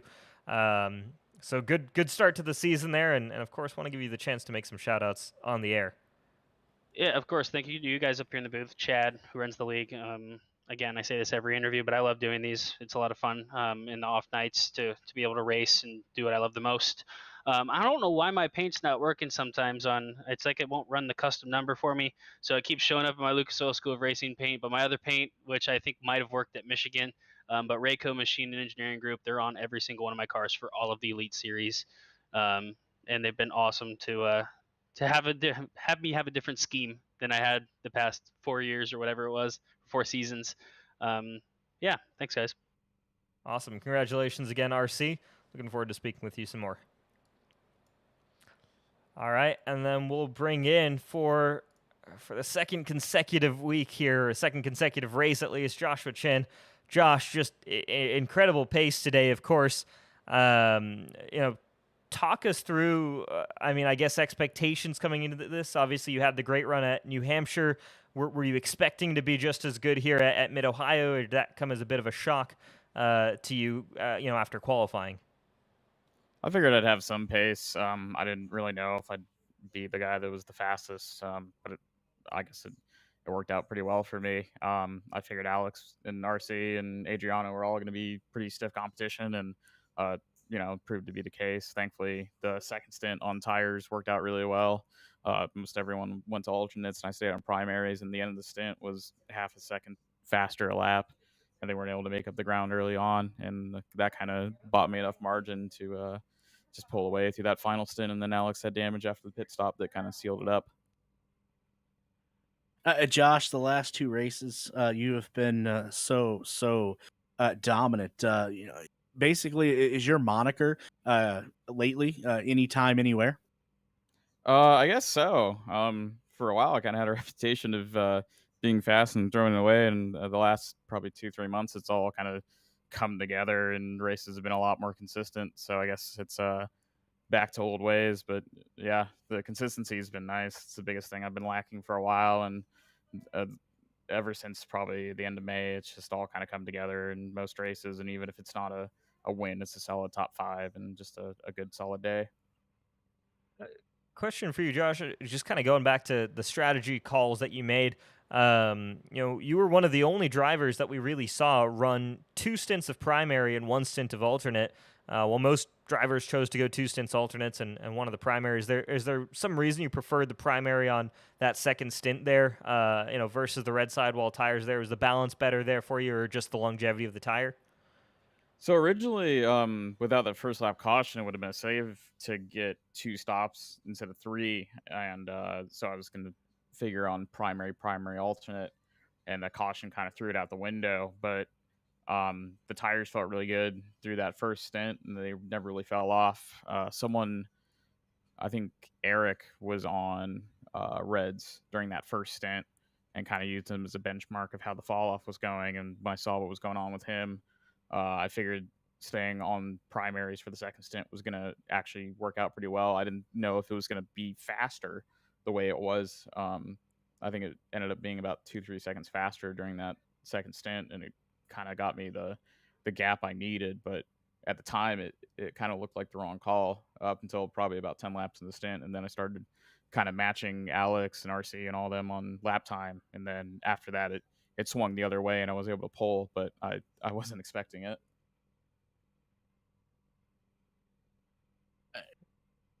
So far, you've obviously been the dominant driver, Josh, winning the last 2 races. Looking forward, obviously playing the long game. Is there any tracks that you may be less dominant or less that you're looking forward to? I think the speedway races won't quite be my strong suit. Short tracks and road courses are kind of what I always aim for, and the speedways have never really been my strong suit. So once we get to places like Indy, if I'd run in Michigan, it would have been a little bit more of a struggle for me, I think. Dirty air isn't my strong suit when we're going that fast, but yeah, just any of the speedways really aren't my strong suit, but being able to get points, especially locking out lap sled and stuff like that on road courses, helps a lot to kind of make up that margin. Well, you certainly got a number of good opportunities moving forward to continue extending your gap there, but 2 wins from 2 races is not a bad way to start the season. So wishing you the best of luck. They're moving forward and looking forward to speaking with you some more throughout this season. Yep, appreciate it, guys. That's race winner there, Joshua Chin, back-to-back races. Incredible job that he's done. Of course, great to see the consistent run there from RC Anderson, back-to-back podium finishes, and Van de Sant back on the podium to really fully kick off that title defense after the 5th 2 weeks ago. And we've got an exciting season ahead of us, folks. I think the entire field's going to be working to get towards the pace of that 93. Josh, though, mentioning that super speedways could be an Achilles heel for him. And I think at Nashville, we'll probably be running the super speedway package, so could expect to maybe see. Actually, I don't know what we'll run at Nashville there. It's high banked, but it's a shorter than 1.5 miles. I actually don't know what they're going to make us run there, but potentially could be a tricky one for him. Homestead for sure will be on that super speedway package. And then, of course, the Indianapolis Motor Speedway, another of those super speedways. That Chin potentially could be a chink in the armor there for him, but we'll only have to wait and see here. But after tonight, it's certainly looking like he's going to be tough for the rest of the field. Yeah, like I said, I think Josh he's put the rest of the field on notice, and he just needs to get over those few bumps there, as he's talked about with the speedways, Nashville, Homestead, and IMS for sure. But before we get to any of those, there are tracks that are in between there that he seems to think that he will be quite dominant at. The next road course that comes up, that's not until October 7th. That's the day before my birthday, by the way, at Road America. So he's got the next few weeks. Josh is going to have his hands full. But think about it, all the momentum that he has built the last couple races to go into these next 2, Nashville and Homestead, where maybe a little bit more of his Achilles heel. But you can't argue that he has all the momentum behind him right now.